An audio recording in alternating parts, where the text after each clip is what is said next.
everybody. You guys, it's Oliver Happy Hour. We are back. Now today we are trying something new, okay? It is Oliver Happy Hour episode 99.5, okay? So we're coming to you live via Zoom again on this Sunday evening at 6:30 on the dot? Yeah. 6:30 on the dot, guys, okay? I am here with my lovely siblings, Miss Daisy. Oh, wait. What? It's your girl, Demi Tape. Here in the building. I'm burnt.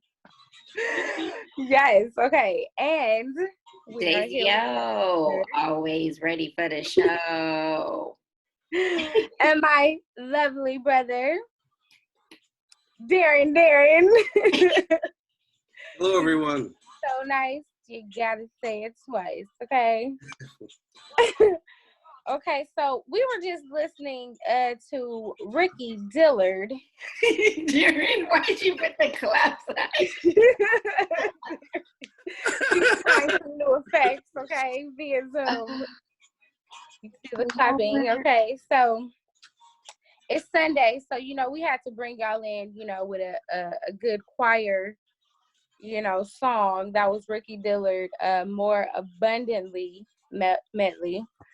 So while we're on the gospel tip, you guys, I have been really enjoying Kierra Sheard. She just came out with her new album, self-titled album, Kierra.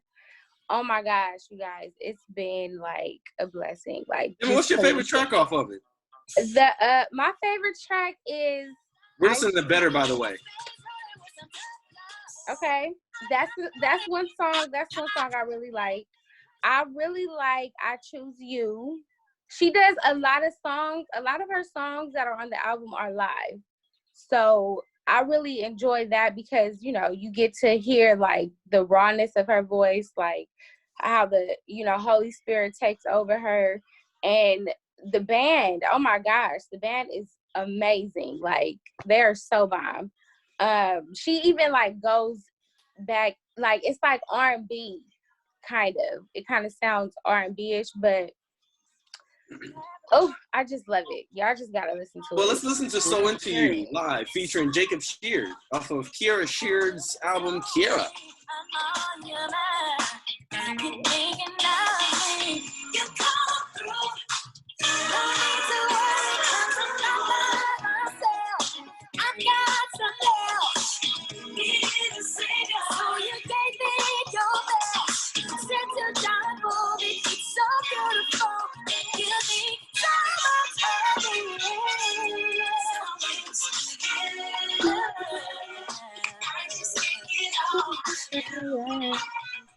It sounds good. It sounds groovy.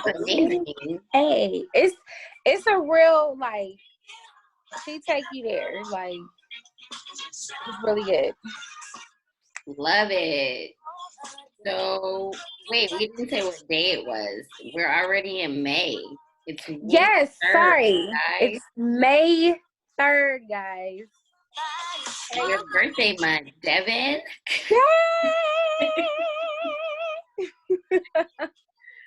Ready? 2 weeks away. Taurus gang. All right, so I know this next one, right? This is the Savage remix featuring Beyonce, right? Everybody's talking about it. What was so about it? I don't know, because it's the beat. The beat, and there's a video accompanied by it too, right? Or no? No, it's a visual. Oh, okay. It's a visual, but it's not. They don't have video. They don't have a video yet. But just because it's Beyonce, and then she come with the lyrics,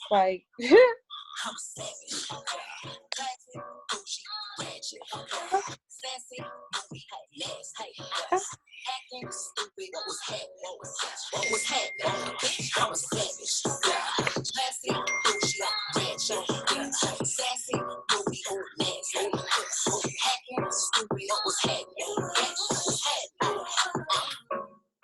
When I dance on that demon time, she might start her OnlyFans. Big beat and that beat. Who told Right. you about OnlyFans? Wanna see some real ass, baby? Here's your chance. I say let's Okay. right cheek, drop it low this one. Texas up in this thing, beat you up on this game. I be popping my frame, gang, gang, gang, gang. If you don't jump to put jeans on, baby, you don't feel my pain. Look, don't give me hype. Write my name in ice. Can't argue with these lazy bitches. I just raise my price. I'm a boss. I'm a leader. I pull up in my two-seater, and my mama was a savage. Got this shit from Tina. I'm a savage. Hey. Well, we coming with the heat, huh? Right? She just shut it down. She just shut it down. I mean, and they both from Texas, right? Exactly. Yeah, they both from H-Town. And it's just, that's something that Meg the Stallion, she kind of like said. Like, she wanted that to happen. She wanted to have a song with Beyonce, knowing that, like, you know, they both from Houston, Texas. You know, that's one of her favorite artists. It's like a dream. She was like just saying it's a dream come true. I love it. And yeah, I love this week. It was really dope. I'm looking forward to the video too, because I know they're gonna come with a video. They're gonna do something like creative.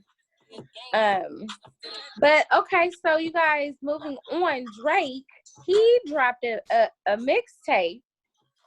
It's called Lane Demi Tape. He has a couple of bangers on there. Which one did you like the best? You know, he has Tootsie Slide right now. You know, I don't want to hear that. But then he also has.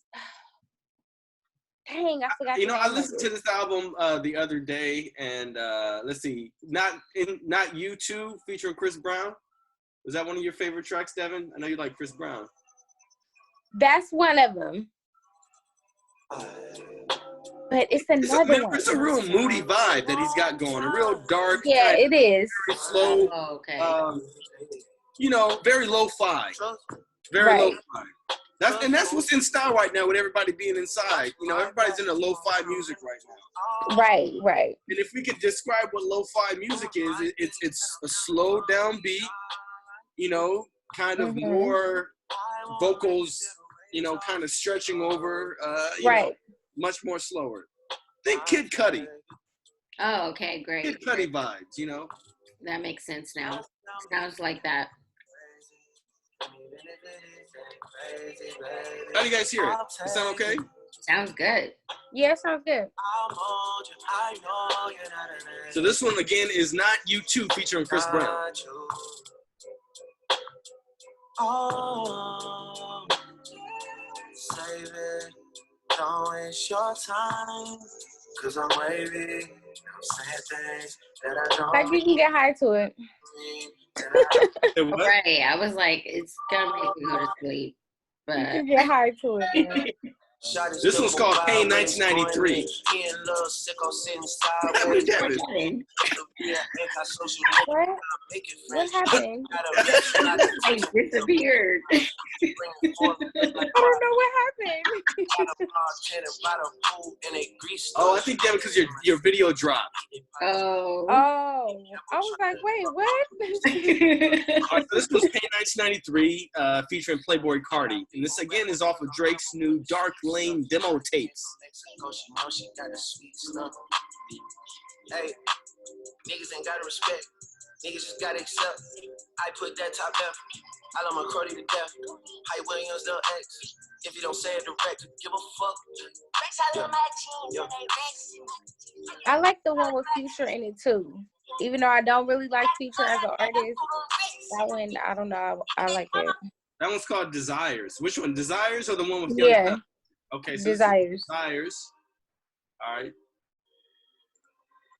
I know.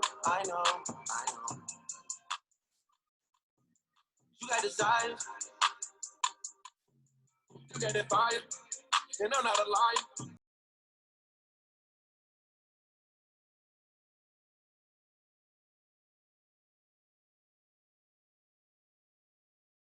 And just sing through the fucking microphone.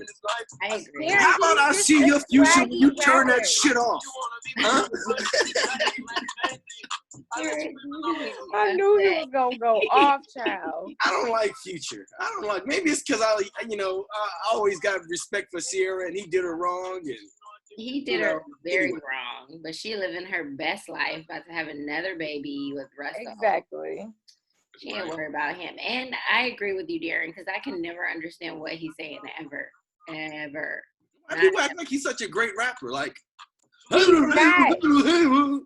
He's like, not. Shit. I can sound like I have a seizure over the damn microphone too. Shit. Lord.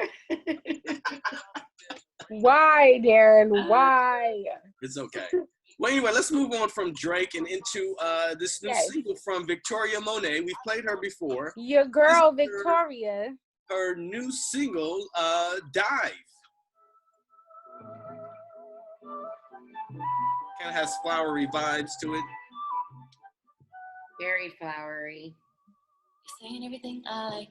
I could watch your lips move all night. You guys can hear it okay? Making me think you might have the type of brain I like.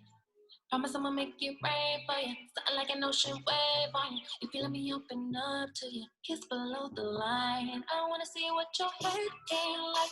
Do you know what you're doing? Is your neck game tight? Do you know how to use it? Have a long conversation with me. I talk back, baby, we can get deep. I wanna see what your head ain't like. Do you know what Well, you guys know what she's talking about, huh? Right. Right. That's why the single is called Dive. And if you guys look at the album artwork, it looks like a very old school ad, and it says a thrill you can taste. Oh my goodness. I can't. All right, girl. Okay, so Darren, who's Gaidaa? I don't know how to say her name. Gaidaa. Gaidaa. That's how you say it. Gaidaa. Yeah, this is R&B soul. This is called Falling Higher. It's a single. Oh no, Darren. Wait, I can't hear it. You got frozen, Darren. I'm frozen? Oh, there it is. Okay, we back. I'm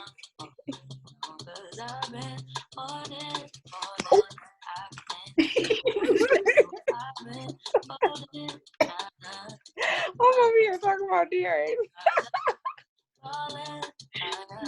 Oh God. Oh my goodness. Technical difficulties. Okay, guys. I like this song. I know. It's cool.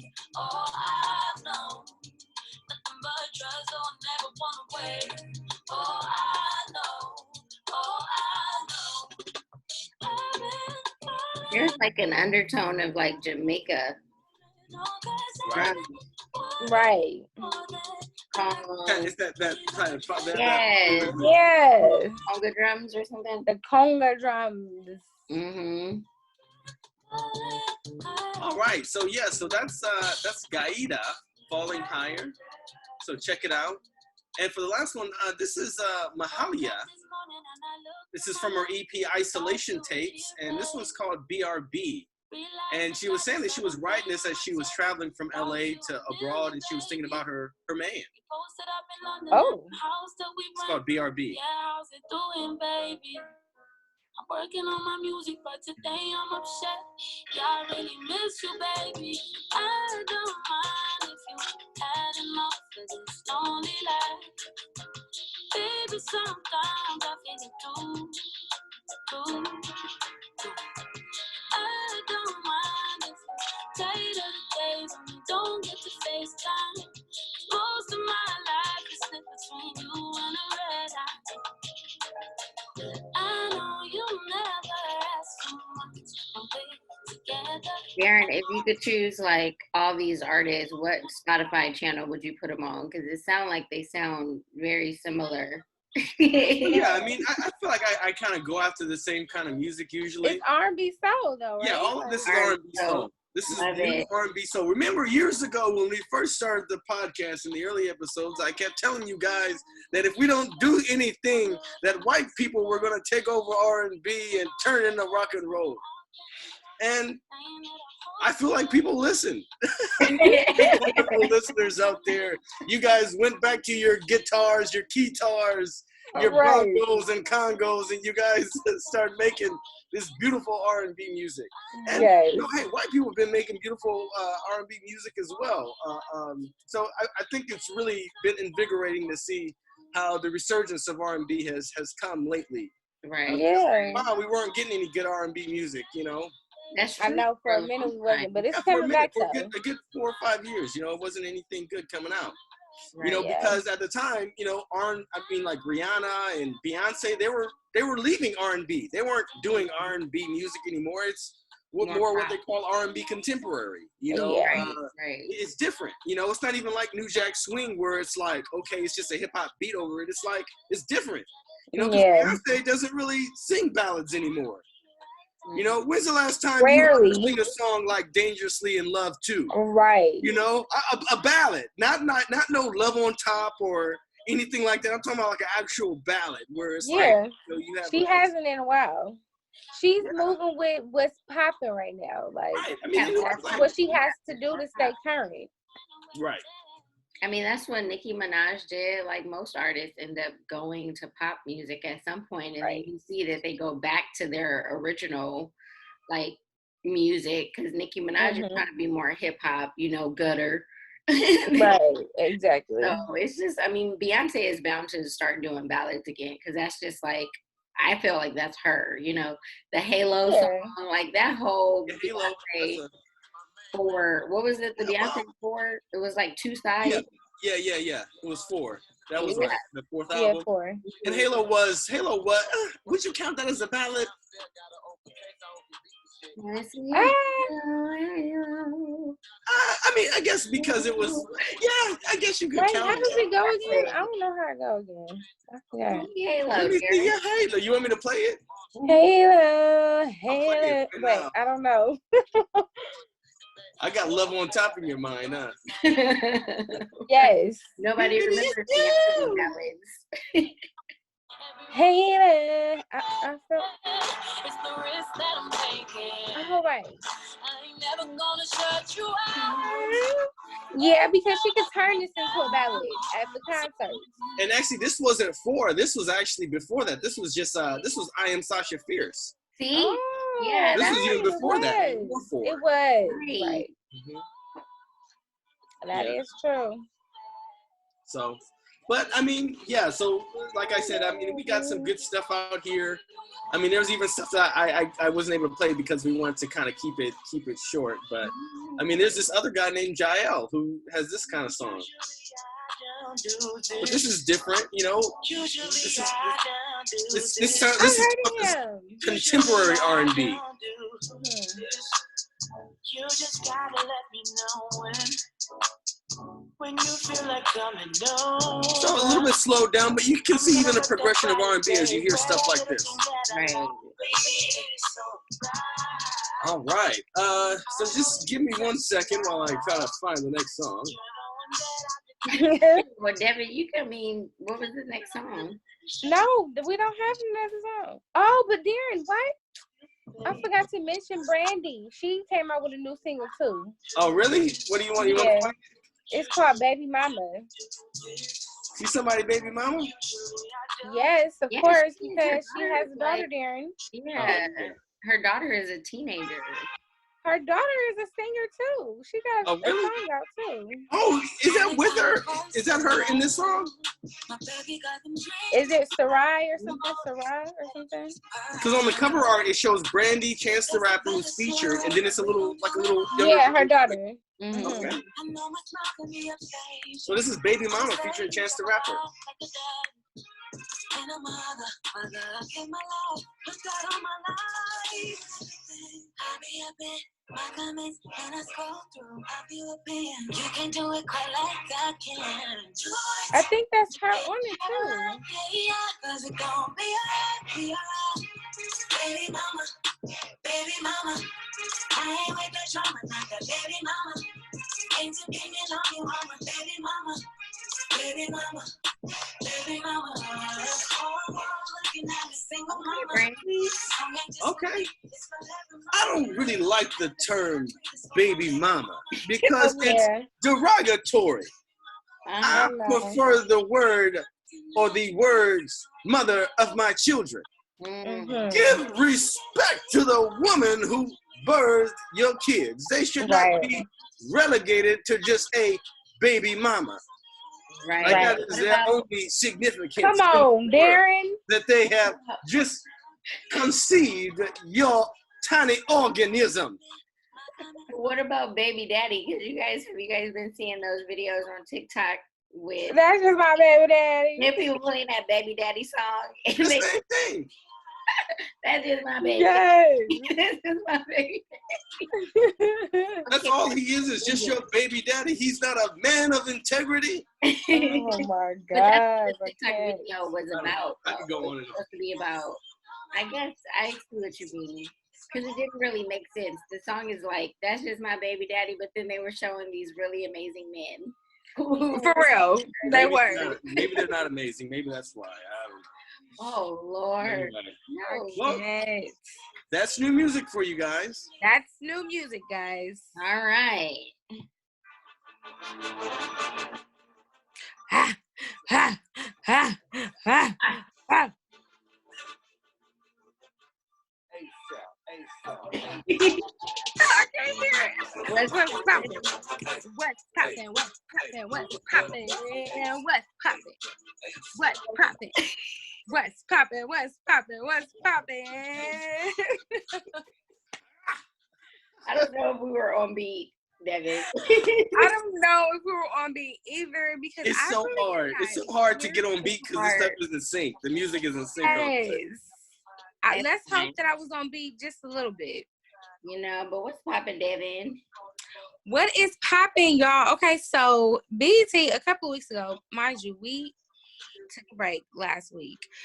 So a lot has happened.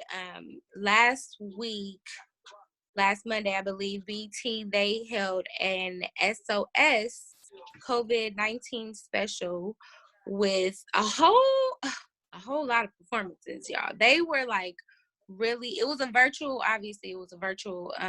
celebration special, and a lot of artists came together and joined together on Zoom to perform and just share their experiences during this time of quarantine. A couple of the performers were John Legend. First of all, Kirk Franklin, he opened it up. With the song Smile. He had a lot of features, Fantasia, Kelly Price, Tyrese, and a couple of like his, I guess, choir members. Yeah, that went viral. Like, it was very dope. Very dope. John Legend, he had a cool performance.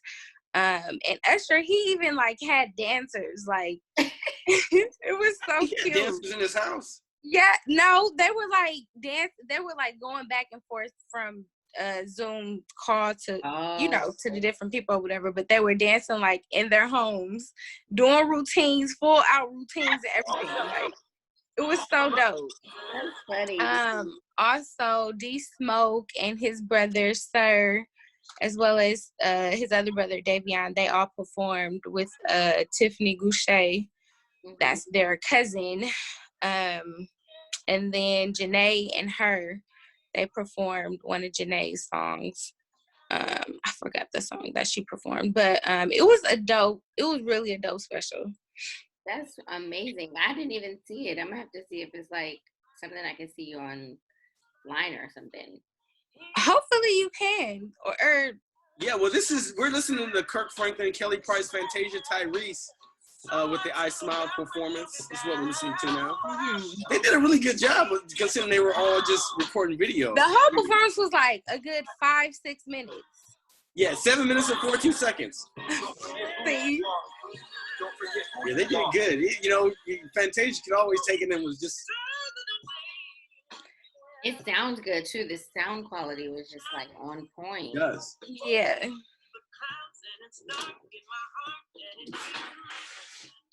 Excuse me. Did you guys didn't hear that? Did you guys hear me? My bad. Oh my Anyway. goodness. Okay. Well, yeah. What's next? So that was a great opportunity. I know. Last week we talked about Lady Gaga putting on for the that festival, the Global Citizens Festival. Right, Global Citizens Festival. But you know what? What's really sad is that a lot of the people graduating right now, they don't have a way to celebrate. I know. Right. That's big. I saw that it was a principal. I forgot what town it was in, but a principal had reached out to all the seniors and got them like lawn plaques, like, and put them on their lawn. I did see that. And went to all of their homes to give them their diploma and, like, you know, to take pictures and everything. It was really nice. That's nice. That's super nice. I mean, a lot of people are like asking for commencement speeches. You know, Oprah is a commencement. Right. Oprah, she did her. Right. Right. She hasn't done it yet, though. I think it's supposed to be like coming up more so, I think around in a few next few weeks, yeah. Yeah, next few weeks, yeah. Around the graduation time, when normally it's graduation time is anywhere from like mid-May to mid-June or late June. Right. So, but yeah, Oprah is about to give a commencement speech, and yes, that would be good. I feel like that would be even nationally, even though it's specifically for Chicago graduates. Mm-hmm. I mean, I mean, everybody's going to be watching that because what celebrations do you have? And I think it really sucks because you do not have that opportunity to have that celebration of your success at your, at your culmination or at your commencement. You know, I wouldn't be, to be honest, I really think that, you know, some families, they'll like improvise and do what they got to do for their, you know, the graduates within their family, because I've been seeing a lot of families like still getting together with like more than 10 people. Oh man, my neighbors yesterday, they had a whole doggone fiesta, Devin. They still got the jumper over there out right now. They got one of them weekend specials with the jumper. Got the jumpy jumps going on. Got the bandanas out there playing. Yes. You know, it's all kinds of stuff going on. You know, they out there partying. You know, I was gonna go over there to get a plate if I wasn't concerned. I mean, were people wearing masks there? Like, did people have masks on, or they were just mask? Girl, that girl ain't wearing no mask. No, of course not. No, but yeah. So I think people are still gonna do what they have to do regarding, like, you know, celebrating the people in their family that are supposed to graduate this year. Mm-hmm. But just speaking of people doing things in this crazy time, it's a lot of celebrities paying salaries of furloughed workers. Two to be exact is James Corden and Trevor Noah. Mm-hmm. I think that's really dope of people. I've seen a lot of celebrities like going to different hospitals and, you know, buying the nurses and the staff lunch, just for, you know, their services and everything. Also, we found out that the founder of TDE, Anthony, Top Dawg Tiffith, he paid over 300 residents in the Watts projects. He paid their rent. Yeah, for seniors, right? For seniors, yes. Seniors, yeah. I think that's pretty dope. You know, I think really dope. You know, I think about the purpose of celebrities, and I'm like, I've never really like been into celebrities. Maybe I may like Oprah, but I've never been into false idols or idol worship. Like, that's just not something that, and I think celebrities can get into a place of idol worship, but I do think that, you know, that's whatever they use their platform for, whether it be money, being given away, or like them raising funds for something. If you are going to have this status in the world, you are responsible for the social impact that you have on exactly. So I really commend a lot of people that are paying, you know, furloughed workers out of their yes and paying rent for people. I'm like, yes, that is your social responsibility. There's no reason why you should be a celebrity if you're not contributing to the world around you. So I commend a lot of those people. And I really want to press other people that make a whole lot of money that aren't doing anything. Like, well, I saw a meme out there talking about the fact that like Oprah and Common and like some other artists were trying to start a fund, and somebody was like, literally, you got all these millionaires and billionaires trying to tell us to give money to go support it. What the fuck are you guys doing? Why don't you guys take some of y'all money that you guys got just laying around? Exactly. The money I got laying around is gonna pay my bills. I ain't got no little spare money that's just walking around freely around here. All my dollars are chained to my bills. Oh my gosh, dude, get your life. I know. No, but it's true. Like, it is. That to me is kind of, it's very disappointing. You know what I mean? And it makes me not want to support them as future, like in the future, or watch anything that they're doing, just because I'm like, well, you're not doing anything for the people who support you. So I don't really, you know what I mean? Like, I can't move forward and like watch the things that you want me to watch, because that means I'm putting more money in your pocket, and you're not doing it. Nothing to put money in other people's pockets. Exactly. Right.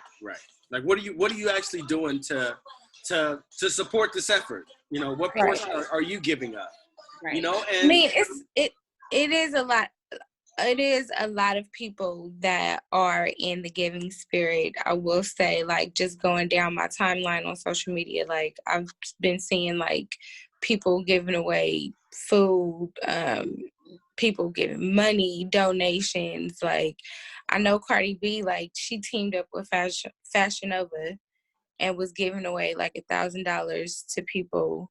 They gave away up to $500,000, I think it was. Wow. I mean, Cardi B to me is an example in itself. Like, she's been raising money because she's been there. Like, I feel like somebody like her, she just knows. Like, so from since she's been making money, she's been contributing back. Like, she's been giving back. So, which is really good. It's good. Yeah, for real. But so moving on, we found out that Anderson Cooper, he just he's became a father. Yeah, and it's Anderson Cooper. He welcomes a baby boy, Wyatt. Yeah, named after his father. So he just had a surrogate that delivered, and it's. I don't know. Can I ask a question that's politically incorrect? Sure, Darren. Whose baby really was it? Was it Wyatt? Was it Anderson Cooper, or was it his husband's baby? No, I think it's Anderson Cooper. You know what, Darren? Baby. Wait. You don't get it yet? The baby was born by a surrogate. So I'm like, well, whose baby is it really? Is it Anderson Cooper's, or is it his husband's baby? I get that. There had to have been a seed to produce that baby. Right. Yes. Is it Anderson's baby, or is it his husband's baby? It is his baby, because that's the big deal about it. Is his parents are both dead. He's the last living member of his family. So I really do think it is his baby, and then he just had a surrogate deliver the baby, but he named the baby after his father to continue the legacy of his family, because he's the last living person in his immediate family. Well, yeah, so let's not forget who Anderson Cooper is. Anderson Cooper, wasn't somebody who grew up, on the fringes of society. He was the son of Gloria Vanderbilt, an icon in the fashion industry. And then his father, Wyatt, Wyatt Cooper, wealthy man too, so they, grew up in the higher echelons of high society. But I mean, I think it's great. I think it's great that he has this opportunity to celebrate, having a child. I think so too. I was really moved by, his story recently, but he got a brand new baby to take care of. So he does. Yeah. So moving right along. How are you gonna present the next topic, Devin? Huh? Take a break. This fool, R. Kelly. Should I play a song? Should I generate a tenth of a cent to his No, estate? don't play none of his songs. No, you ain't gotta play nothing of his, okay? Oh, I couldn't. My bad. I already pressed play. My bad. Oh. He is asking for an early release. He has the nerve to ask for an early release, okay? Because he has diabetes, and due to COVID-19, he thinks he is at high risk. Now, I don't understand, like, when did he get diabetes? That's my question. Nobody knows. Nobody. I don't remember him ever having diabetes. It's not funny, but I have to say it. I think it was from when. No, I'm not gonna say it. What? I was about to say it's not really funny, but it's more of a tasteless joke that, you know, I feel like I'm Dave Chappelle in these moments. You know, right? Somebody has to be. What's your joke, Darren? He got diabetes from having candy in his pocket too much from trying to lure little kids. He had too much sugar. Darren. I know it's a tasteless joke, but Okay. that's probably how he got diabetes. I'm thinking. Oh my God. Nobody I just knows. don't understand. Nobody knew he had diabetes in the first place, but honestly, like, I have no sympathy for him. He could die in jail for all I'm concerned, and he should. Like, he shouldn't be released. All he's gonna do is continue his behavior. It's obvious he hasn't learned his lesson because he doesn't want to serve the time. Obviously not. Have y'all even heard about the girl? One of the girls. She just, like, recently reconnected with her parents and, like, is coming out about all the stuff that she went through while she was with him. I guess she was with him for, like, 3 or 4 years or something like that. Mm-hmm. And she was only, like, 16 or something, 15 or 16 when she, like, when she left her parents. I have like I said, I have no sympathy for him. If he does not want to serve the time that he deserves to serve, then, like, to me, like, you don't get a pass. And I hope the judge doesn't approve something like this because it's erroneous. How could they? I don't think he has evidence of being He's not finna. No, the judge is not finna approve nothing.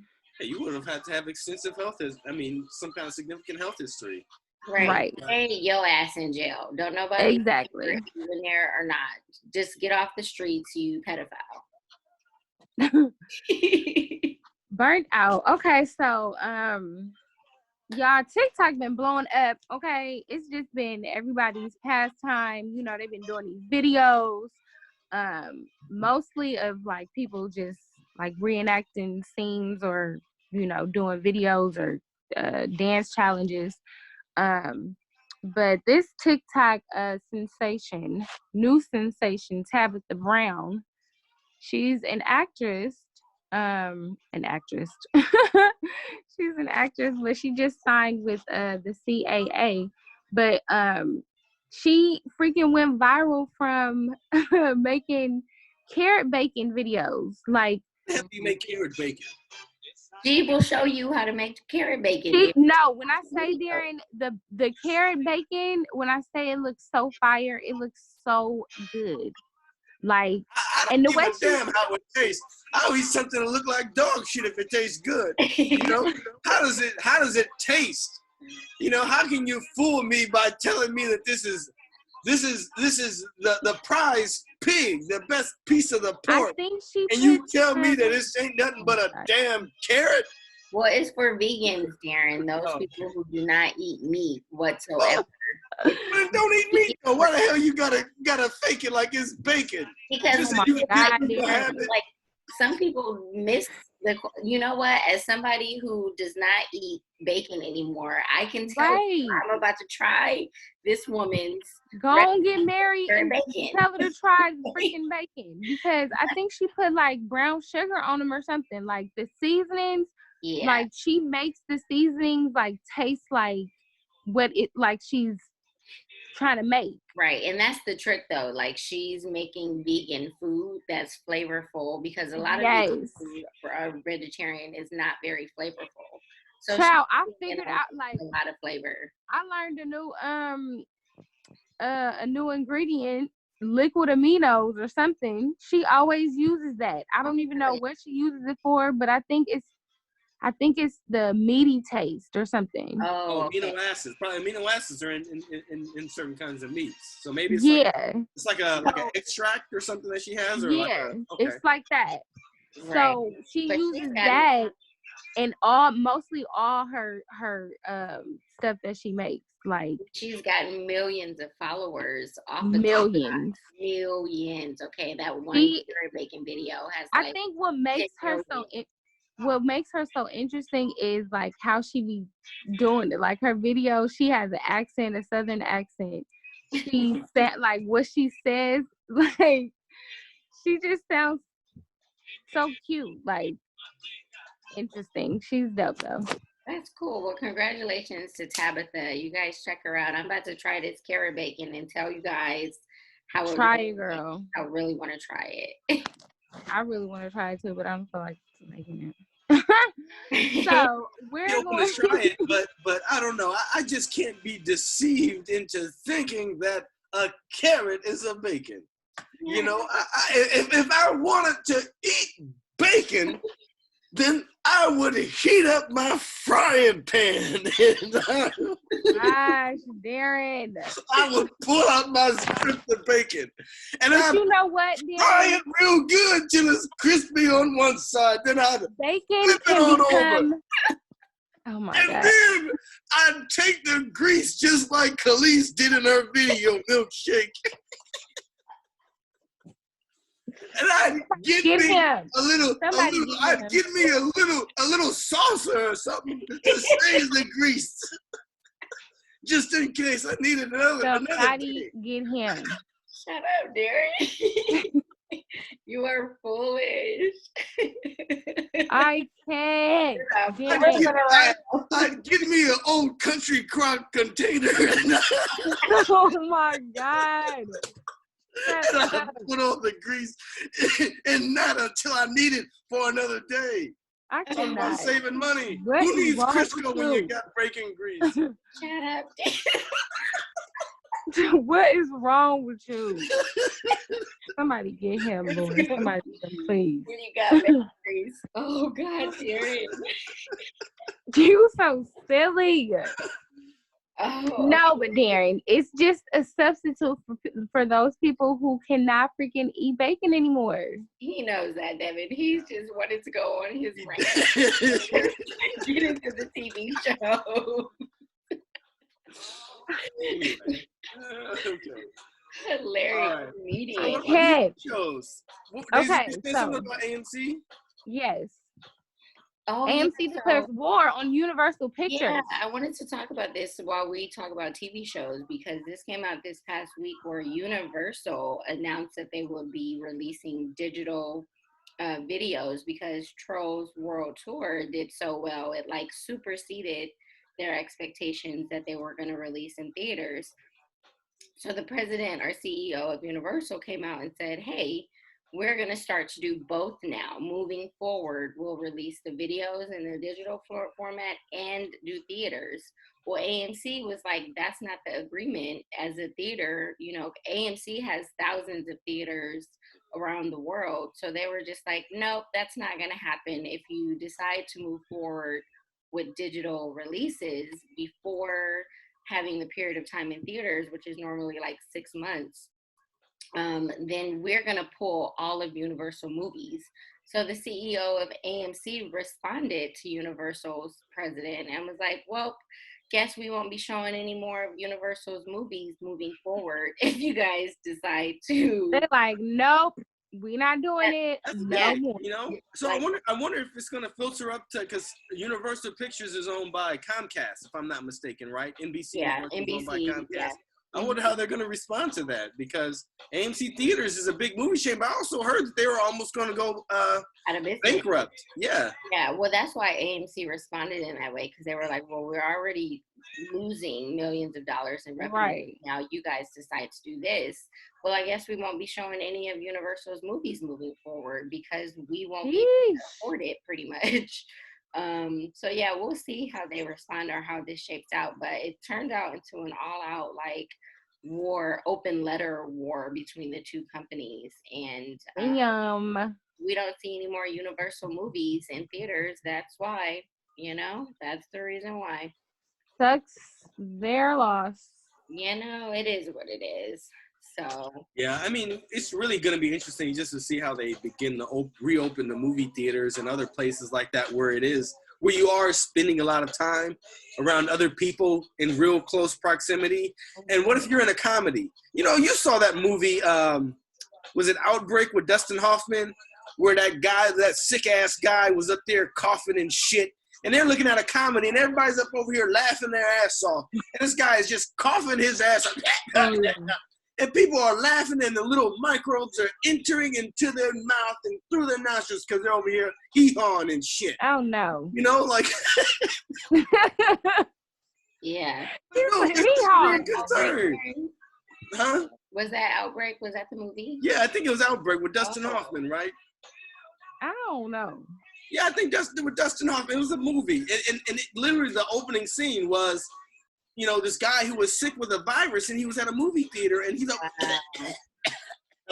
coughing and shit. And everybody is like laughing, it's like they're looking at the Kings of Comedy or something. They're laughing real hard. And then they're just the little droplets coming out of his mouth as he's coughing are over here entering people's mouths. I mean, and that's literally how viruses spread. That's how people are getting this COVID-19 shit, True. You are right. You are correct. That's why we got to wear masks and stuff. Mm-hmm. Right. So, yeah, I mean, it's something really to think about. I mean, I feel bad for AMC, but they really might go out of business, because who knows what it's going to look like. Who knows when they're going to open out here in California. Exactly. Because the Governor Newsom ain't opening up shit yet. Nope. No. We'll get into that a little later. But yeah, okay, so a lot of Netflix, we've been forced to watch Netflix basically, because all this quarantining. Netflix is they have a show, Hollywood.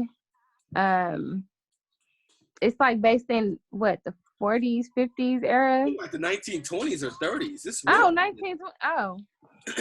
really, maybe it might be the 40s, but because they're talking about the differences between like talkies, and talkies were in the teens. Once the 1920s came about, then you start having actual movies with soundtracks or with audio in them. Which is why some of the greatest movie palaces here, even in Los Angeles, still exist, and they were made in the late 1920s with the capacity for both vaudeville shows and for talkies. I don't know exactly when it is. Maybe it's not the 20s. Maybe it is like the 30s and 40s. The 30s or 40s. Yeah. I think it's like the 30s or 40s there. Yeah, it's somewhere early. But what did you think of it, Devin? I saw the first 2 episodes. I saw the first 3 episodes. I think I'm on the 3rd episode now. It's a bit corny to me, but basically, like, I'm getting, like, this is how, like, early Hollywood started out. You had to do certain things to get, in. Early Hollywood, that was probably Hollywood up to 2 years ago. It's probably still. I mean, no, I'm saying, like, how, like, it started or whatever. Oh, yeah. Like, how it started. So, like, I don't know. It talks about the homosexuality community, LGBT community. I'm sorry. It talks about. It just shows like Hollywood. I don't know. So how I saw the first. Yeah, very superficial. I saw the first episode. And I kind of fell asleep on the second one, but I want to rewatch it. I mean, it seems interesting enough that it's captivated my attention, and I think I might, that I will finish it. But I think my first reaction to it was like, damn, why did the black guy have to be the guy up here jerking people off for money, in the theater?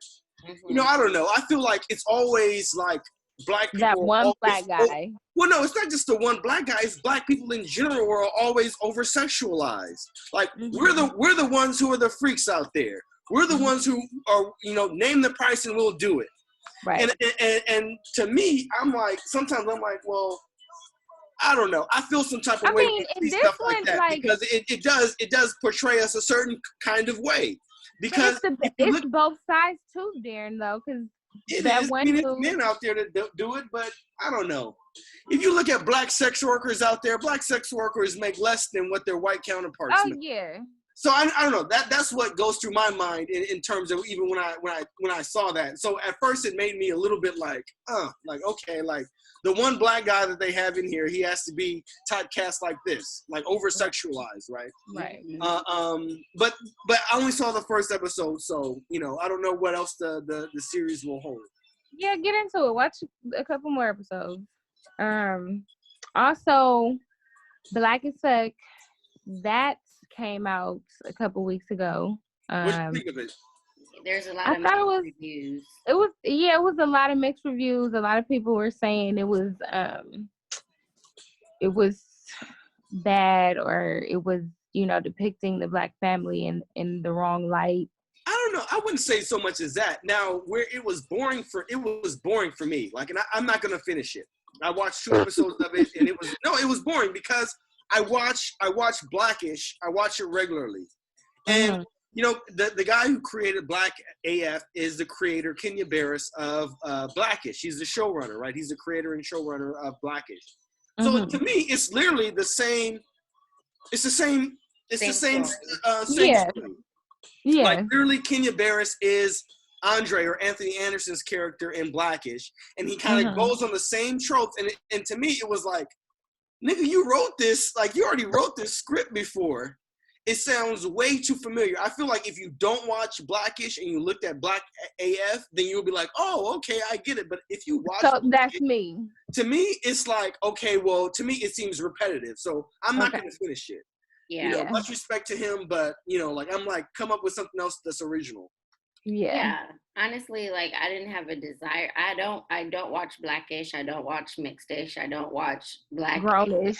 Like, I don't know. There's just something about it that just doesn't appeal to me whatsoever. I don't know what it is. I can't really articulate it, but I'm not really interested in those kinds of shows. Although I do like Tracee Ellis Ross. Like, I probably have watched a few episodes of Blackish specifically because of her, and I loved her in Girlfriends. Like, I think she's a great actress. The little kids in there, are funny too, but like, I don't know, it just doesn't appeal to me. But I mean, for a lot of people, I've heard some a lot of negative comments about it, kind of similar to Darren. Like, it's boring, it's repetitive, I don't connect with it. This is not, connecting to the Black community. But I mean, some people can connect to it, but I don't think that the larger Black population can. And I think that that's the issue, is if that's the community that you if that's the audience that you obviously want to connect with, like, it needs to be more, like, I don't know. Connection, like, look, Kenya, I know that your ass is rich and you like to buy expensive cars and shit, but what the fuck does that have to do with me? Thank you. Nigga, I don't want to see you in your nice ass house and shit. I want to see you going through real shit. Thank you. Don't try to tell me because you got a nice car because your wife is going to fuck another man who got the same car. Now, that was a funny joke, though, in that first episode. That was funny. But honestly, guys, I think people are thinking too much into it. I was just watching it just to laugh. It was just entertainment. Some of the episodes I could relate to. Some of the episodes I was like, what the fuck? Like, what's the purpose? But I was just watching it just to laugh. Like, people are like, the content that people put out sometimes is just not for people to really like think too much into it, or who like their audience is, and if they really were supposed to like get something so important that they want to change the world. Like, I don't think that was the purpose of this show, or I think it was just them being funny. Like, I think it was something that nigga made over a 3-week time span. It was just like, I'm gonna just throw this shit together. Yeah, and that's what I'm like, because I gotta fulfill my Netflix contract. Yeah, and that's exactly, Darren. That's what you pulled the words out of my mouth, because that's what I was thinking. I was like, he probably just needed to put something out there that was right, really quick, that addressed his contract goals, and then moving on. You know what I mean? So it is what it is. I mean, because think about it. Like, Kevin Hart, sometimes he puts out like stupid shit. Like his channel Laugh Out Loud or something. Like, I know they have like content that is just like, okay, why the fuck? Yeah, it's just content. What are y'all doing? I don't know. I think I'm just more into stories that grab my attention, that makes me want to keep watching it and wait for the next season. Like, I'm watching Siren right now, and Siren is on Freeform, and it's a show about this mermaid, and I literally cannot. I started watching that, but I can't wait for the next episode. Like, it's that good. So I don't know. I have to get back into that. Well, also, to moving on, since we're just talking about Netflix, I did finish Hintified yesterday. Great show. You guys should check it out if you guys have the opportunity. You know, it's about Hintified? Hintified. Now, do you know what mi gente is? Gente, right? Gentification. Do you know what that term gentification means? Gentrification is the same thing. Similar, right? Similar. Yeah. So gentrification is when white people come into a community of color and start buying up the land and increasing the property value. Right. Gentrification is when educated, and gentrification is when educated people, mostly brown people, of color, come back to their neighborhood to come back and they are part of the process in changing the neighborhood, the landscape of the neighborhood. And we're seeing a lot of it in East LA and Boyle Heights, which is where Hintified takes place. So I thought it was a really great mini-series. I mean, a really great season. I wonder if they're going to be renewed for a second one. But, I mean, it really showed a lot of the dilemmas that people are facing as they're facing gentrification and a changing community, a changing landscape, mostly because, you got younger people. It's a difference. It's a cultural changes, even though you're of the same culture. But check it out, Hintified. So, yeah, let's go through these other shows kind of quickly, because there's some other. Yeah, because we're hitting our hour mark. But I also was looking at FXX Dave, and that is with Lil Dicky, the rapper. It's a very interesting show. It's one of those like Black AF. It's kind of like some of the episodes are like hit and miss. I had to rewind a couple to be like, okay, what is going on? Or like, it kind of like didn't catch my attention immediately. But if you just want to laugh or watch some weird shit, watch Dave.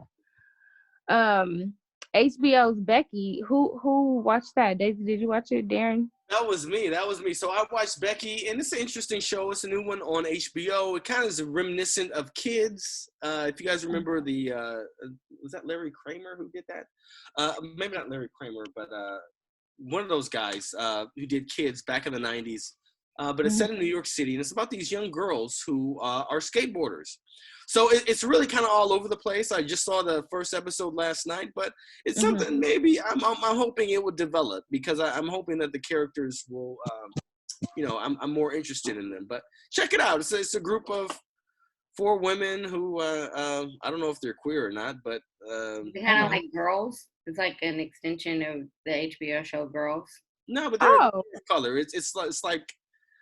They're all of different mixed right now. Girls was just I don't know. I watched Girls. I did. It was just like a guilty pleasure because I just wanted to see what they were going to do next. But I didn't genuinely like the characters. I'm going to see in Becky if I can genuinely like these characters. But they're all of them are of color except for one. But okay. Yeah, I mean, it seems interesting. We'll see. Okay, and TBS is the last OG. Darren, you said a couple. Yeah, of episodes. I saw that. Yeah, so a couple episodes. Right. Yeah, sorry. But a couple of episodes were written by Keenan Ivory Wayans. Even the first episode of the 3rd season, which is. So you said it's getting a little better. Well, no, I like Keenen Ivory Wayne's writing because it's like his style is like, it's almost like, you know how like comically ridiculous some things can be, where it's just like, you know, like in the first episode, he talks about like this robber who he has like a falsetto, so he sings. So it's like he was talking about the fact that like if he's robbing a couple, like he can stick up the guy and make the girl's panties wet at the same time. my God. So he's over here singing it like, so he's like, hold up, I'm gonna get you right now. You gotta watch it. Crazy. You gotta watch it. So it was, yeah. So I don't know. But check it out, The Last OG. Okay. You know, And then ESPN's The Last Dance. That's about Michael Jordan, so I added that as well. But just check it out. It's really good. It's going to be a 10-part docuseries. I think they're going to be. Yeah, I heard about that. I didn't know it was called The Last Dance, though. Yeah, I think it's going to be 5 and 6. It's going to be premiering tonight. But it's about the last season of the Chicago Bulls. The last time they won a championship with Michael Jordan, Scottie Pippen, and Dennis Rodman, Phil Jackson as the head coach. We're really talking about that last season as it progressed. So yeah, it's really great. I saw the first 3 episodes. It's awesome. Cool. I want to check that out. What about Boomerang? BET's Boomerang. Wow, Is that the movie? Is that a TV show? Yeah, it's a TV show. Oh. Loosely based off of the characters created by Eddie Murphy. I've been watching it. I finished the 2nd season. I mean, it's interesting. It's something to watch. I mean, I wouldn't say that it's like the most progressed show to where it's like, okay, the characters are all fully developed. Everybody's this season seemed to be on like a, in kind of more like an emotional or internally reflective process. A lot of just a little fickle drama, but it's interesting. We'll see what the next season will hold if they're renewed for a 3rd season. But cool. I feel like some writers who write about people in their 20s nowadays, I don't know. I feel like they portray millennials as being more, I don't know. It's a little bit overdone to me sometimes. Like, it's like you guys make people seem like they are incapable of doing certain things, and to me it's like, it's almost problematic because I'm like, well, there are people out there who are doing it. So talk about them and not about, I don't know. The ones that aren't. Right. Okay. Do we want to get into, is this part of Politricks? Maybe we could put that into Politricks. But why don't we talk about the that other one? The Asian murder hornet, aka giant. Oh Lord. Bee. Darren, you said it's known to eat the heads of bees and can kill humans in Japan. Yes, recently found in Washington, so they have migrated to the United States. Guys. So they're saying that in Washington they found out that the hornets were eating the heads off of bees, like entire hives collapsed. And bees are pretty much the foundation of our agriculture because they pollinate. Exactly. They pollinate plenty of flowers and other plants out there. Mm-hmm. Yeah, they said that hornets are not a good thing.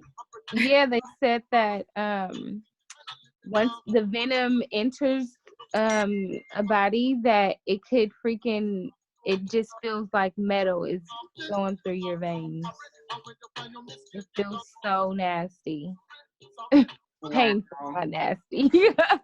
I mean, yeah, it could potentially kill people. So they're really working hard to try to find these murder hornets and get out there so that they don't populate and kill the population that we've been trying to save. And this is the worst time for it to happen, okay? 2020. Well, Pastor Kierra, you guys had attended church at Bethel Church via Zoom.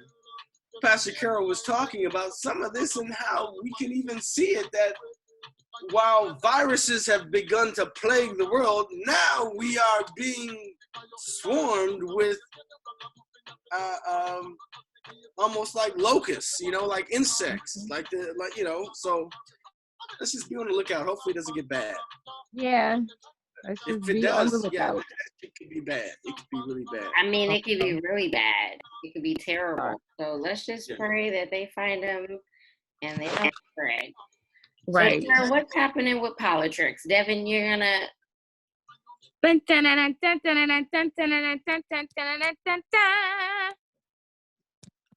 a little slower pace, Devin, huh? Yes. Devin, you must be tired of talking, huh? Like you literally said, Paula. You finish it. I didn't even say Politricks. I just said Oh, that's yeah, I can't do that. I cannot do it today. all right. Politricks. Darren, what's happening with Politricks, Politricks? guys? Well, so let's talk about just the various things that that have been happening.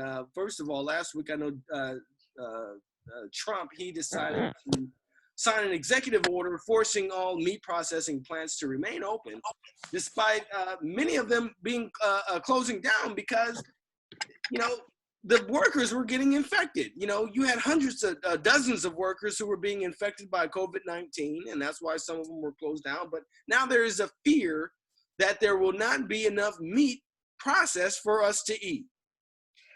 What? I doubt that. I doubt that too. You know, I'm like, of all the frozen chicken tenders and all that shit that's around here, you're telling me that we're going to run out of meat? Right. I mean, but if we do, why are we acting like we don't have enough grains or we don't have enough vegetables in order to sustain us? If you run out of some chicken gizzards or some pork loin chops, it's not the end of the world, you know? So I don't know. I don't get it. It really just highlights the fact that meat should not be our primary main course entree of our meals. Yeah, you know, we need to be eating other shit. And it's an important piece of Trump that he thinks is important. So of course he's going to sign an executive order because he's a horrible example of eating healthy. He eats McDonald's for lunch every day. Like that is ridiculous. Trump just sits there and he eats Big Macs and shit for lunch. Literally, like that's what I'm surprised his arteries haven't clogged up by now. So he's worried about that. He's worried about it. Whatever. The meat industry will be fine. Yeah, so besides that, we all know about Georgia, that they began opening up on May 1st because the federal government's orders for the stay-in-place orders, they expired on April 30th. So effective May 1st, many governors are taking this opportunity to reopen their economy, reopen their state.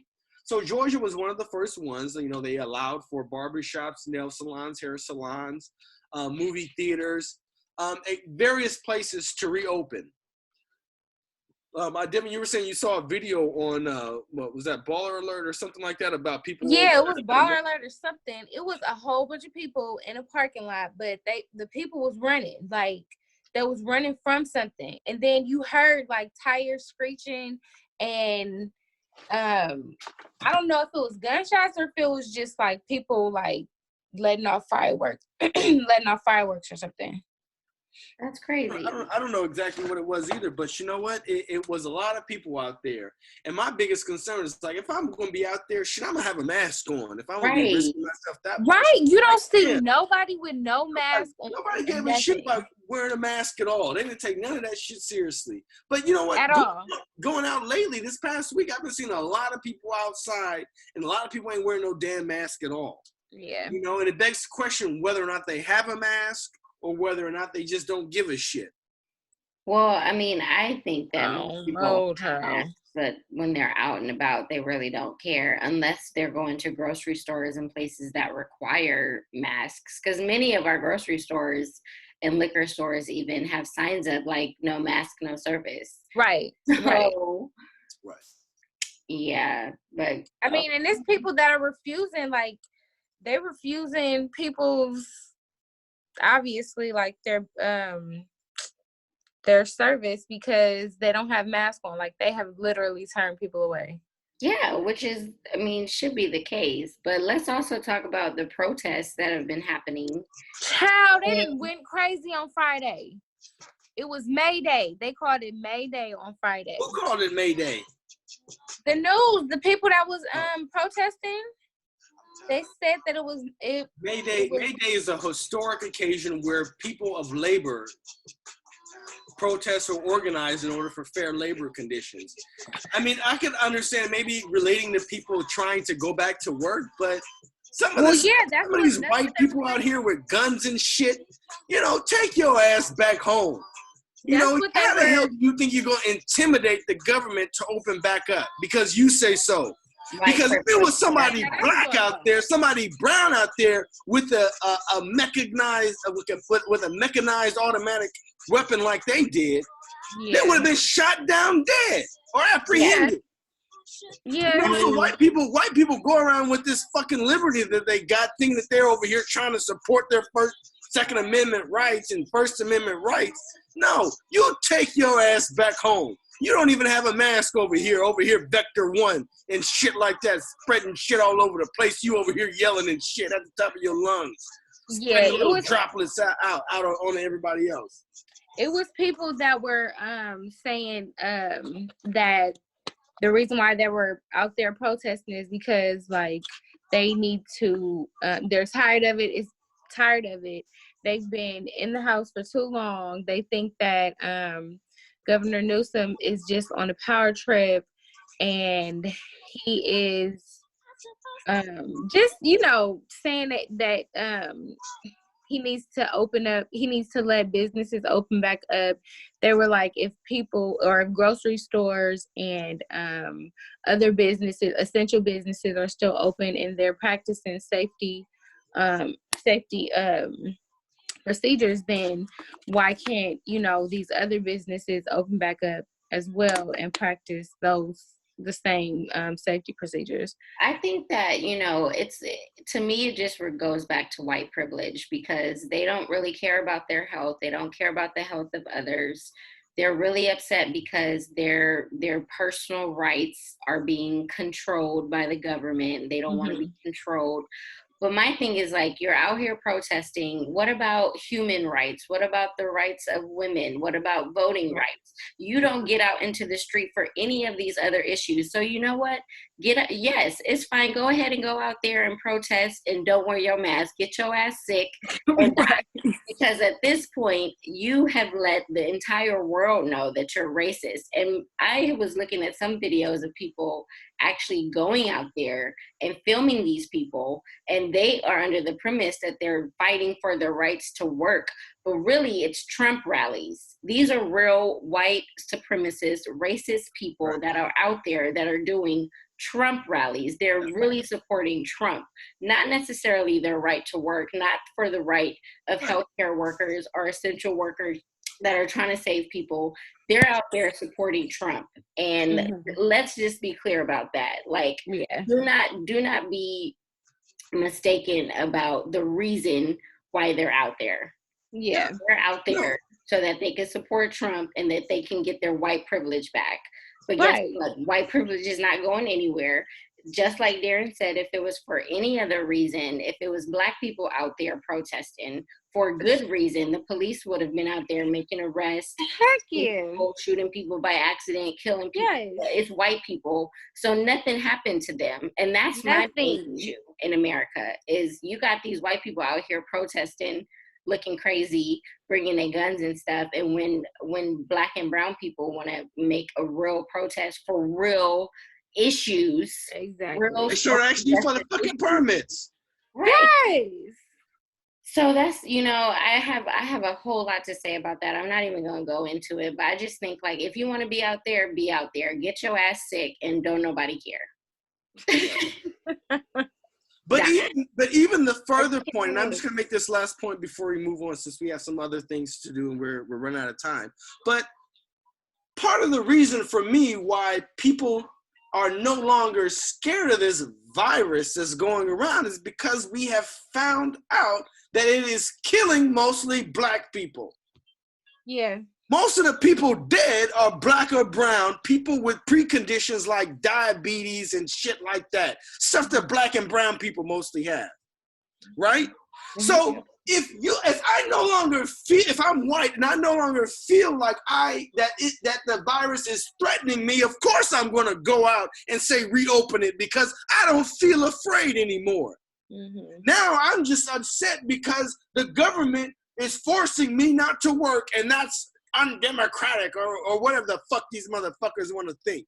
But as soon as they found out that it was killing more black people, the more these motherfuckers want no more health care, and the more they want to just reopen, because they know damn well that if they infect more black and brown people, it's just going to do the job they've been trying to do for years. Mm-hmm. Kill us. And that's all I have to say. Thank you, Darren. I agree. You made a great point. I agree with that as well. You know what? That's been happening. What else is going on in politics? Child Trump. Protest. So what about Trump suggesting that people use or inject disinfectant cleaners like Lysol or bleach? Stupid. Right? Then he want to come back and say that was just a joke. I wasn't serious. Like, why would you play like that? That is not something to play with. You know, it's idiots like you out here that will fucking listen to you. Right, blindly. And they could. I mean, there was an increase. There was some cases where people actually did that shit. Poison themselves with disinfectant, and I'm like, if you're that dumb, be that dumb. Be that dumb, right? Be that dumb. Vote for Trump multiple times and still support Trump. I think there is some kind of cognitive disconnect there. Something, you know. Yeah. I mean, honestly, there's something that's wrong with them. So I'm telling you, it's white supremacy. Like I said last time, white supremacy is a mental illness that begins to infect your mind and make you do things that you didn't think, were insane, but you are, right? You're doing insane stuff. They doing some dumbass shit, man. Anyways, don't listen to that fool because he out here lying like he normally does. Like he normally does. Right, and spreading. And then there's a new House Speaker that went out. Darren, do you know about this woman who's like the new Speaker of the House? Oh no, she's not the new Speaker of the House. She's the new. She's like the new Speaker, the publicist. The publicist, or. Yeah, the new press secretary. Press secretary. I don't know her name, but I know that he did just put somebody else there. Yeah, but anyways, her first, I was reading about her first news conference. It was just filled with lies, filled with misinformation. So he done found somebody else to spread his lies. That's all. Even those doctors that sit up there with him at those press conferences, I can't trust that woman, Dr. Burke, whatever the hell her name is. Dr. Burke, who stands up there and who's been like on the task force. Yeah. She up there, she can't do her damn job and really give advice as a medical physician. Right. She's over here trying to make excuses for the president, even with that Lysol shit. You saw her in the interview, when he started talking that shit, you know what she did? She walked her ass over and sat down, almost like she was having a panic attack and needed some water. She knows damn well that he's lying his ass off, but when she comes out in public, she has to go on front street acting like this nigga, this dude ain't crazy. Right. Because I really feel trust her word that she over here doing shit like that, I can't trust what the hell she says. I really feel for the people that work under him. Make him not look crazy. Yeah. That's ridiculous. I mean, some last news, Darren, you want to talk about the Baldwin Hills Crenshaw Mall? Yeah, so in terms of talking about local news and in talking about our local mall out here, the Baldwin Hills Crenshaw Plaza, which we all, recognize is right there at the intersection of King and Crenshaw. Martin Luther King Jr. Boulevard and Crenshaw Boulevard, that it was recently sold to the CIM group, who purchased it for about or over $100 million. It hasn't been finalized yet, but they're going to be purchasing it. So let's just talk a little bit about the CIM group. The CIM group was founded by two individuals, two Israelis, who happen to work closely with Donald Trump and with Jared Kushner. they actually have leveraged deals together to purchase property and to develop property in New York and in other locations. So let's just start off with the back about who these people are. So they're the people who bought that property. So the second part is that the Baldwin Hills Crenshaw Plaza, it was recently rezoned so that they could add housing to the property. If you've been to the Crenshaw Mall, you guys know it's a big, huge parking lot that they have on the backside of it near Marlton Square, and off of Stocker and things like that. Right. Ripe opportunities to develop. So with that said, the CIM group, they said, well, we're not going to do any of that affordable housing shit. We're just going to keep this as commercial property. We're going to put office buildings here because what we see, according to CIM group, what they said is that offices are going to start moving east because they want to get a better price out of Culver City. So we know that Baldwin Hills is adjacent to Culver City, Inglewood, and to the west side. So what they're going to try to do is they're going to try to redevelop the mall into office space to sell to companies. Because let us not forget that the Crenshaw line is going to have a stop right there outside of the mall. Right. It's going to be another stop literally less than a mile away, less than a quarter of a mile away over at Leimert Park too. So it's going to be 2 train stations. And what people are fearing is that gentrification is just literally going to expand, like fire. It's going to spread like fire because this group who doesn't give a shit about the community, they bought that building, they bought that property at a fire sale because the last people who bought it which was a black group. They bought it in the early 2000s for over $150 million. And they put over $100 million in renovations to it lately. So they bought it real cheap. Real cheap they bought it for. So they don't give a shit about the community. They don't give a shit about the small businesses that are running inside there. They only care about renting that property out to other businesses to begin to intensify gentrification once that Crenshaw light rail line opens up next year. That's a great point. That's definitely news. And it's freaking sad.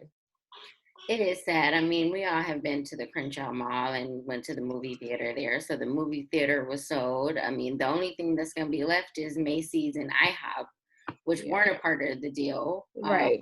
But, there was a big Walmart that was there that was incredible. It was like 2 Sears. It was a Sears. So Sears and the Walmart, they're both. Those were the 2 that were like the biggest. Yeah, and the Sears closed down. Biggest revenue. Yeah. They were the biggest tenants in that property besides Macy's. It's just really a shame because it's like very unfortunate. Yeah. I know, and where are people going to shop now in that area? Because that mall, that whole shopping center is a resource for a lot of people. Yeah, it was packed all the time. All the time. They just don't have to go to what's the name? Westfield. Fox Hill. That's what they're trying to draw. They gotta go down to already busy too. It's not really that many malls, but the thing is people still go to the mall. Like that's one of LA's pastimes is people take their families to the mall to just hang out and buy Cinnabons, Exactly. But maybe there might be hope for small businesses to begin opening up shop in places like the mall, but I don't know. I don't know what they're going to do. Are they going to try and bring more chains to the mall? Are they going to try and build more office space for it? We really don't know because they haven't detailed the plan because the sale isn't finalized. But it looks like they're going to be buying the building. Well, there you have it. Well, that's all we got for today for this show. We hope you guys were well informed, and you guys have anything last that you want to say? Any last comments? COVID-19 is going to change the way that we interact with each other forever. So just continue to do good in the world, treat ourselves right, do self-care, treat other people with concern. Don't just think about yourself.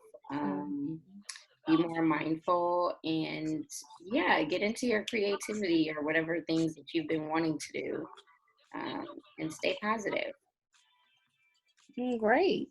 Yeah, for me, I think we just have to begin more to trust in ourselves and really reflect on what you can do for tomorrow.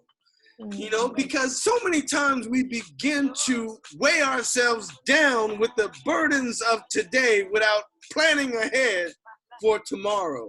So if we can even have that ideation to think about what we can do tomorrow, not idealism, because being too idealistic and not realistic is a folly of many men, right? And women. Yeah. It's being way too idealistic, but being realistic and being, but at least having ideas of goals that you can complete tomorrow. That's key for me. Nice. That's good, Darren. That's good. Yeah, like both of you guys said, staying alert, staying safe, being smart, with your decisions and being around people, making sure you're continuing to practice these hygiene practices like washing your hands and not touching your face too much. But yeah, you guys just stay positive. It's not ideal right now, but we just gotta stick together, be and improvise, do Zoom calls as much, check in with each other, because a lot of people, like, their mental health is, at risk right now because the human contact, some people really need human contact. And, for those people that do need human contact, we just got to lift them up in prayer, Yeah. So you guys, with our Proverbs scripture 3, 5, and 6, trust in the Lord with all your heart and lean not on your own understanding. In all the ways, acknowledge him, and he shall direct thy path. Yeah. I was in sync with you guys, Deb, but I don't know. Did it sound like it was delayed? I guess so, huh? It sounded like y'all was delayed. That's why I was trying to slow it down. In all thy ways. Right. That sounded like a freaking robot. Anyway. All right, y'all. All right, have a good one. Peace. Peace out.